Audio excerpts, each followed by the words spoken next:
What's going on, ladies and gentlemen? Just Zugal back again, and today I'm going to do another Raw review. Going to try and keep this one short, so I'm just going to talk about three main topics, but I will say overall, absolutely love this past week's Raw. One of the most entertaining Raws of the year, probably the most entertaining since the post-WrestleMania Raw. This one was, of course, headlined by the debut of the Wyatt family, and I absolutely love how they did this. They've been showing the video packages over the past couple of months, and tonight they were showing the reporter going to the Wyatt compound, and I love how seamless it was. They show the video up on the Titantron, then they come out, and there were only two things I really found wrong with this debut. One didn't really hurt it, and the other was just annoying to me. The first was, when he came out, he had a lantern with an LED light in it, and he blows it out. I mean, I know it's all part of the show, I just found that funny. But the thing that I found annoying was the fact that the crowd was chanting Husky Harris. This is obviously Wyndham Rotunda, who is Bray Wyatt. That was one of his past gimmicks. Now, in the long run, I don't think it's going to hurt them. The only thing I think could really hurt this with how much effort they put into it and how good of a speaker Bray Wyatt is, I think it's just WWE booking that could potentially screw this up. But I have high hopes for it, and I can't wait to see where they go from here. Next thing I want to talk about is the job evaluation of Vickie Guerrero. I thought this, just like the Wyatt debut, was acted out beautifully. You have, over the course of the night, Vickie,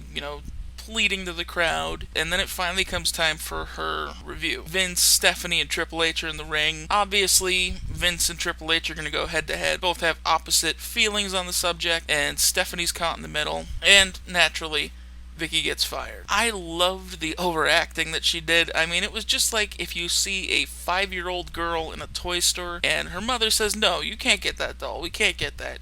Throwing a tantrum, kicking her legs, hitting the floor. It was just entertaining to watch, in all honesty. But what I really found interesting about this, it's like, where are they going with this? Obviously, Vince McMahon has sided with Vickie, but then there's another factor to this. When Vickie was leaving the building, who stopped her but Ryback? Now, I get the overall theme that's going to be going here. I hear it's going to be going all the way to WrestleMania 30. Is going to be, obviously, the McMahon feud. Vickie is clearly a part of that, and it looks like they might have Vickie manage Ryback. I don't know if I'm reading too much into that, but I think if they did it just to have a pointless backstage segment, why have those two? Why couldn't it be Brad Maddox, or, well, obviously she hates him, but, someone that Dolph Ziggler, Jack Swagger, someone that she's been associated with in the past. But overall, great segments over the course of the night, highly entertaining, and Vickie just didn't seem as annoying as she usually is. You didn't have a lot of sympathy for her, but again, just like the Wyatts, can't wait to see where this goes from here. Finally, the last thing I want to talk about is the two Money in the Bank ladder matches. I felt the way that they handled the WWE one, that was good, but the fact that they had the World Heavyweight Championship match,